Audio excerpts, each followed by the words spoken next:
And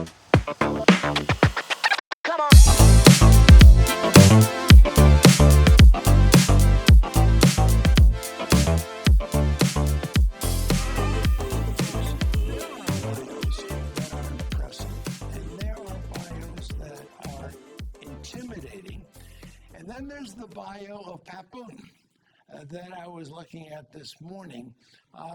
It is beyond astonishing. Think about these numbers. Nearly 50 million records sold since he began his career in the 1950s. 38 top 10 hits, gold and platinum records.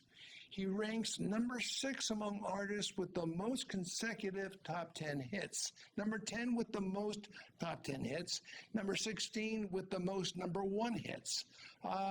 Today, he holds the number 1 ranking of all time for 2 charts, spending 220 consecutive weeks on the charts with 1 or more songs each week.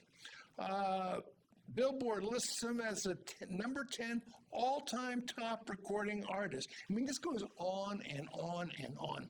I have been blessed to know Pat. Pat and I have known each other, 30-some, maybe 40 years. I have always thought of him as not just gracious and the epitome of decency, but also somebody who is madly in love with his country. And he's taught me a lot of things about Hollywood this way. Around 1998, I started the Parents Television Council, and we moved offices to California. It had a mission which is very simple, to try to restore decency on television. As such, I said I would work with anyone, liberal, conservative, made no difference, so long as everyone agreed to park his political guns at the door and join in communion on this. And what I found was that it was rather remarkable how many liberal Democrats were willing to work with conservative Republicans on this issue. Men like Steve Allen, the late great Steve Allen, Joe Lieberman, and others on the left were hugely helpful. But on the right, I had people like Charlton Heston and Pat Boone, who were tremendous on the advisory board and leading us in this. So Pat, all of this is a way of introducing a question to you. In all of your years in Hollywood, you've witnessed a slide in morals. Do you see an end to this? Every time I see it going to the bottom, it goes further. Do you see any kind of a white light in the future? I don't see an end to it. I tell you why, because we have been too complacent and maybe not properly aware of what's happening. I mean, it sneaks up on us because the human nature is self-serving, as we know, and no more than in the liberal media. And if it's what even the Disney Channel does not want to be known as a family channel anymore. Walt Disney, I know, has got to be spinning in his grave. But we are, in fact, I hear sirens coming to arrest somebody right now. But the answer is we have become so lax in our ideas about what is moral, what is righteous, what is even allowable, so that television it seems to be competing all the channels with each other to see who can break the most taboos, see who can come up with the most salacious kind of programming, even for kids. And I mean, there are atrocious things, as you know, which Steve Allen would have jumped on a box and gone into a tirade about that, because the ad he put his name on, and which astonished all his friends, was TV is dragging kids into a sewer. That was then. Now, I can't imagine how he would have worded it, but it would have been far worse because now it's just whatever will sell, whatever will make money, let's do it. And it doesn't matter what the moral fallout is, if any. They don't care about moral fallout, anybody. I say they, It's the ones who are making those decisions about what we see now, not just on television or on radio, but of course on our screens. And kids who even if their parents say you can't watch that, they're going to not let them see things. We lost our guidelines. Well, there aren't any guidelines. There's nobody that's creating, except you and me, there's a few of us. There are still guidelines in which we ought to stay within if we're going to care about how our kids turn out, because they can go to a neighbor's home where the parents are not careful about what their kids see on TV, and they can watch the most rank pornography at 6 or 7 or 8 years of age if they want to at a friend's house. It's there. It's all there, and people are making millions promoting it. They don't care what the moral fallout is in our country. But Dennis, you spoke of that ad that Steve Allen did. Now, first of all, I mean, Hollywood, how many times did I hear this? So you must hear this every day, where people in Hollywood are apologists for what they do by saying that A, they're giving the market what the market wants, and B, they're only reflecting reality. Both of those statements are just simply untrue. You mentioned the ad that Steve Allen did. It's interesting that you brought this up. This was an ad that was written by a gentleman who came to me. He was an old advertising executive, retired. Yeah. And he came to me and he said, I'm going to give you $100,000 to place an ad, but you have to make, and the ad is going to talk about our issue and it's going to ask for funding. And all the money has to go back to more ads, to place more ads and tell the story, but only on 2 conditions. And I said, what were they? And he said, the first one is that Steve Allen has to be the spokesman, not you. And I said, fine. And he said, and the second one is the money that's raised that goes back has to go back to the ads. And I said, well, look, I've got to tell you, that just won't work. Nobody gets a full page ad and cuts out with a newspaper coupon and puts $25 and finds an envelope and writes it out. Nobody does it that way. It just doesn't work. And I can't tell you it's going to work. And he looked at me gruffly. This man had no sense of humor. And he said, it's my money and I'll decide that. I said, okay. Yeah. So we did the ad, and the ad came to me, and it was the single worst ad I've ever seen in my entire life. And it was terrible. It was just terrible. He designed it. It was terrible. Yeah. But I tried to fix it up as best I could so as not to insult him. And then I sent it to Steve. And Steve called me, and he said, this is the worst ad I've ever seen. And I said, no, it's the second worst. The worst was what I saw. And Steve said, well, okay, I'll do it. If that's for the cost, Steve was always willing to help. He said, I'll do it. Okay, so what happened? We ran that ad in about 6 newspapers. I expected we would spend $100,000, raise $10,000, and that would be it. Instead, every newspaper that we ran it in was in the black, made money. We ran it again. Every newspaper made money. Again, every newspaper made money. We ran it over and over again. By the time that ad had run its course, it was a full-page ad that ran, I think it was 1,430 times. And I don't know how many millions of dollars it raised, all of which went into the newspapers. But the most important thing was 650,000 people joined. Cutting out those newspapers, sending checks for $5, $25, $25,000, $72,000 out of nowhere. The point in this, Pat, was that was middle America. And some of them, one of them was Warren Buffett's sister. And a lot of them were conservatives too. It made no difference. That's the market that Hollywood refuses to go after. Am I right?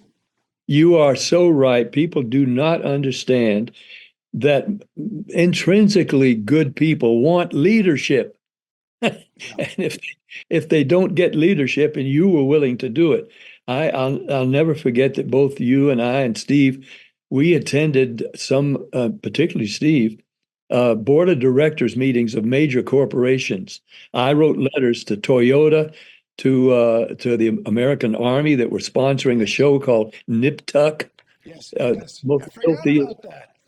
Filthiest, most pornographic show on regular television with big name stars lining up to be involved in it. And it was literally pornographic and filthy. And we went to the board's to the board of directors or to the heads of the companies, do you really want Toyota to be associated with this filth? When people see this filth, they want to think Toyota, or if they think Toyota, you want them to think of this filth. That's what you're doing. You're associating yourself with this pornographic filth. Well, the heads of the companies didn't want that. It was just their ad agencies wanting the eyes and the ears to watch the program, to see the commercials. Well, once they became aware, wait a minute, these commercials are associating us with degradation and filth and corruption.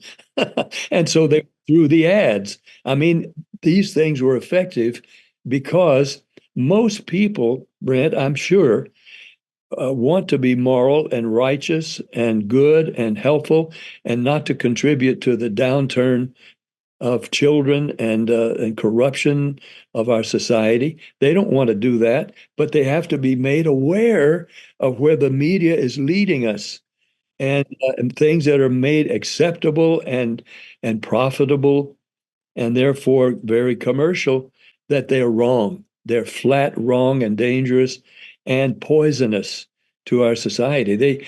They must be made aware somehow. So that's why I've always been so supportive of you, because you've been willing to walk right into the fire, and like the Shadrach, Meshach, and Abednego. Pat, to that point, Hollywood prides itself with being the ground zero of tolerance. It's preaching tolerance. You have to be tolerant of this Yeah, faction, tolerant of that faction, yeah. tolerant of the other. In the time that I've spent in Hollywood, I learned something very early on, which was that Hollywood preaches tolerance at every level at all times. You have to be tolerant of gays. You have to be tolerant of transgenders. You have to be tolerant of drugs. You have to be tolerant of everything. And yet, Hollywood, I came to realize, is the most intolerant industry on the American scene. My question to you is two-part. The first part is, how does Hollywood for 70 years tolerate Pat Boone? How did you get away with it? Well, that's a very good question, because I wonder at it myself. But I really have to attribute it to God, because God blesses those who are seeking Him and who want to do His will, and if they're willing to maybe take the heat, as the Apostle Paul was, when he was rocked, he was stoned, he was left for dead, he was imprisoned and whipped, and yet he kept preaching. Well, in my case, because I have kept my nose clean, and they can't find any kind of scandal to rub into me, because there's a new thing, fairly new, guilt by accusation. It's not have to be by any sort of evidence. All you have to do is smear somebody, and he becomes guilty of whatever it is he's accused of. And that's so easy for them to do now. And yet, so far, thank God, nobody's done a smear campaign against me. And the things that I've done, career-wise, have continued to be successful, whether they were movies. I've just been in 5 movies recently in the last year, even after I broke my hip. And I had didn't know to, that. I didn't know yeah, that. in a gym exercise, the femur. But so for the year, I've been getting around on a cane, but I put the cane aside now, and I can hit the golf ball now. I'm playing golf again at 90. But I, in the meantime, have gone into 5 films, and one in which I played Thomas Jefferson, a film that's yet to be released, called American Miracle, about the Louisiana Purchase. And Kevin Sorbo plays Jefferson in a younger age, and then I play him in the last and death stage. I Somebody play had to. Thomas Jefferson, but also a golf movie called The Mulligan, which is done very well. I play a older golf pro, and I even go to heaven in that film. But at the end of it, but other films, that one or two, the Reagan film coming out now, I'm in that as well, playing George Otis, Now it's a very unusual scene, and I know I'm a little ahead of the curve because the producer didn't want me to talk about this yet. But I think by the time people hear this, the scene is, and I have to let people know it is me. I'm playing George Otis, who was a businessman, and I was with Shirley. But a young actor has to play me, and an actress plays Shirley. And we went to Reagan's home when he was governor in Sacramento, and we had a meeting with him. And as we were ready to leave, George Otis said, "Governor, can we have a word of prayer with you?" Well, sure.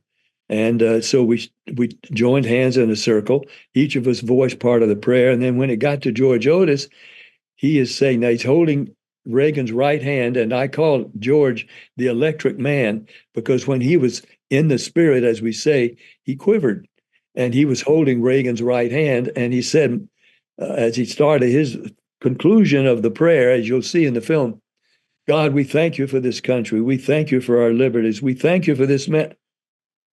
And there's a pause. He quit in the mid-sentence. He stops, and we're waiting for him to finish the sentence. And then in another voice, we hear his voice, but differently. My son, I'm well pleased with you.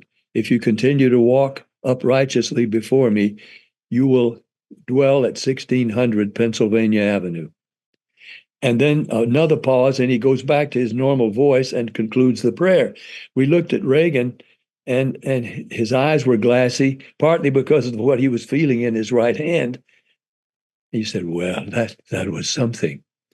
And that's all he could say. It was a word of prophecy, which those of us in charismatic circles know that he was speaking only as the Holy Spirit prompted him to speak. And so I do that scene with Dennis Quaid as Reagan, and I had to tell Dennis, look, when I'm holding your hand, you're Reagan, I'm George Otis, and I have a white wig on because he had a full head of white hair, George Otis. You're going to feel this as I'm holding your hand, and you're going to hear me speak this word of prophecy. And so Dennis, as you'll see in the film, when it comes back to him, he says, well, that was something. That's all he could say. He didn't know what it was. I don't know if it's in the film, but I got him to film me as George Otis saying, Governor, those were not my words. We call it a word of prophecy. I only spoke as the Holy Spirit led me to speak. Well, now, I don't think this scene made it to the film, but we filmed another scene in which the young guy playing me on the eve of the election results. I was in Washington for some reason, I forget why, as Brokaw and Jennings and the others were announcing almost reluctantly, it looks like the governor of California is going to be our next president. So on an impulse, I called the number in Pacific Palisades, and sure enough, hello. I said, may I be the first to refer to you as Mr. President? Well, Pat, he said, they're still counting the votes. It's premature. I said, no, Brokaw and Jennings, they're all saying they don't sound like they're too pleased, but that you're our next president. I said, let me ask you, do you remember that time in your office in Sacramento, which was in 1970, when that word came, that if you dwelt upright or continued to live uprightly, you would dwell at 1600 Pennsylvania Avenue? He said, I've thought about it many times in the last few months. No kidding. No kidding. And that's all of this is in this film, Reagan. That's a great. Which I've not seen it yet, but I'm hearing really good things about that film. So it's a big budget film. And Dennis Quaid, I went to Oklahoma to film this scene. And the people that were in the film said, we keep forgetting when he walks across the college campus where we're filming, we forget this isn't Ronald Reagan. It feels like it. He assumed the character really of Reagan in the film. Now, but coming back to you now, at your tender age of whatever your tender age is, 90. 90. God bless you. Yeah. You're still recording, and you've recorded a new song. Tell us about it. I felt I had to write something like Dylan's "Blowing in the Wind." When he came out with that song, just with guitar and his harmonica. The answer, my friend, is blowing in the wind. How many miles must a man walk down before he's declared to be a man? And these words were coming to a fractious society, and I felt they did wake us to humanity, to gather our senses. Yes, it was a liberal idea, but that's fine. It was an American idea. And my song, I didn't mean to be a conservative anthem. I wanted it to be a song promoting our unity as a people, and no matter our differences politically. And so it's not a song meant to purvey any kind of just purely conservative principles. In fact, the second verse is, where has America gone? Like Abraham, Martin, and John, I'm appealing that we've silenced their voices and gave up our choices. Do we have the strength to move on? In other words, I'm calling on all Americans, regardless of political persuasions, to return to the principles that made America who we are. And of course, I say, how can America fail? We gave up our own holy grail, the Constitution. It still holds the solution, but we gave up our freedoms for sale. And I wanted to put, which we couldn't put the picture in the video because it's owned by wire services, and we'd had to pay a fortune for it. But of gold bars and cash in a closet drawer, which has been on the news recently, where a senator was convicted of putting our freedoms for sale. Now, we know it wasn't just he who has done these things. On maybe both sides, and politically, there have been instances where people with great authority have surrendered those authorities in search for compensation for themselves. And so let's play a clip of this, and we'll link to where you can watch the whole video. Let's play a clip okay. of this.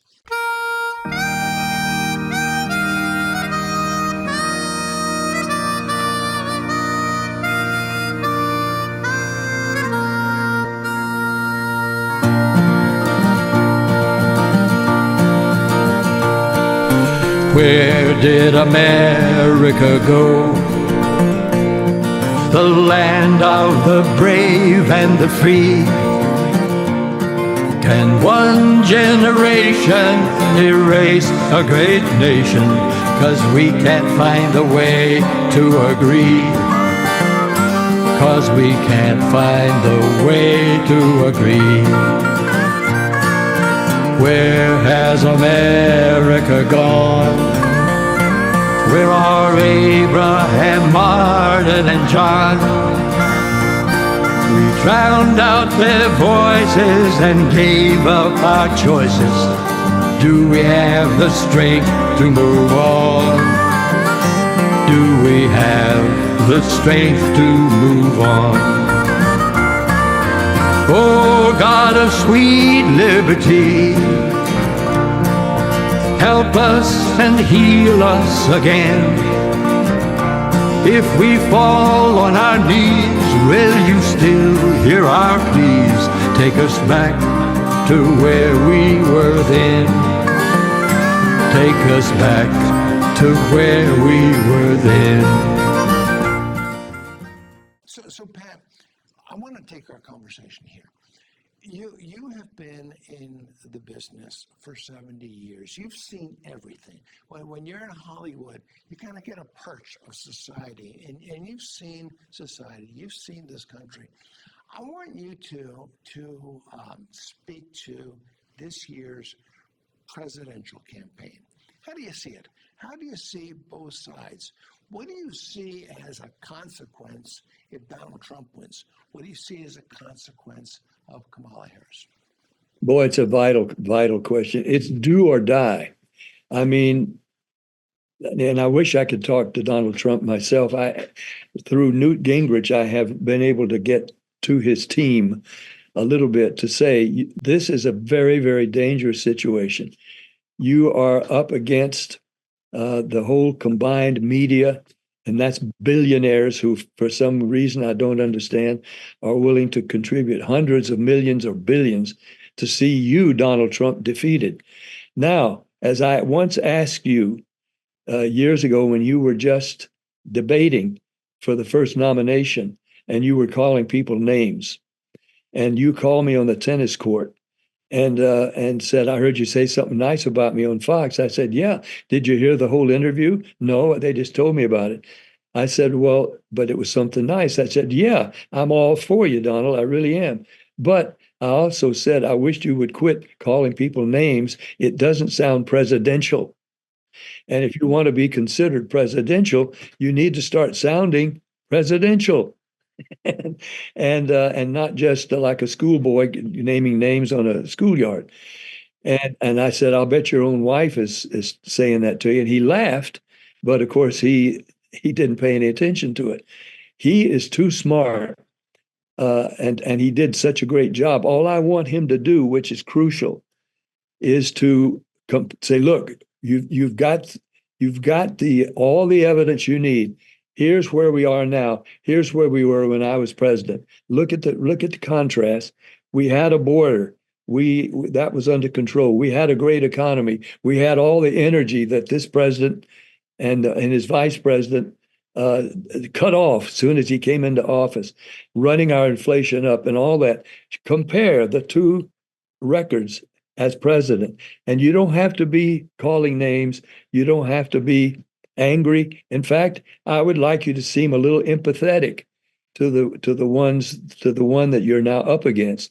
That you were there, and you had to be at least privy to all the decisions that were made.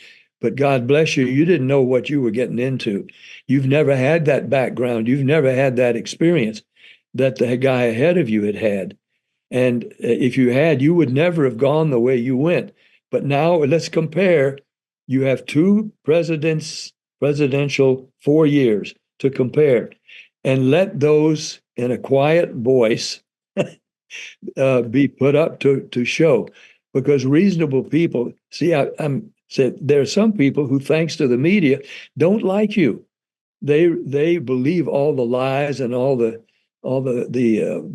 terrible things that people do say about you, and when you call somebody names or when you do things that don't sound presidential, that reinforces their feeling they don't want you to be president again. Do you know that Pat, do you know that I saw a survey that said that 1 out of 3 Democrats do not believe that Donald Trump was shot? 1 out of 3.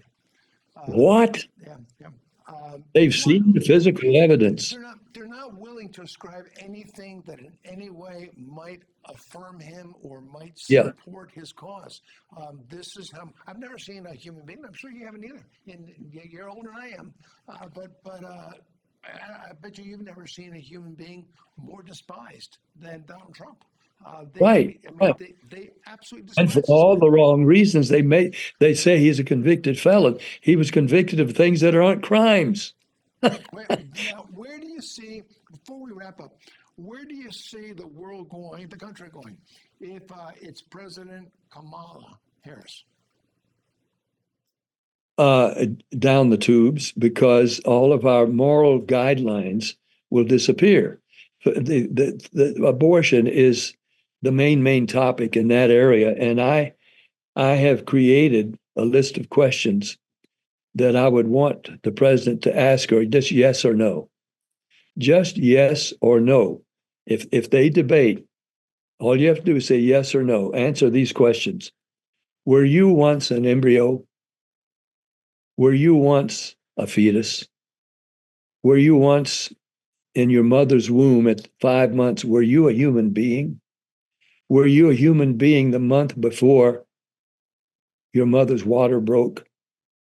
And then when you were ushered into daylight, were you a human being, or were you just an it or a mound of flesh and worthy to be not reproduced, but to be destructed?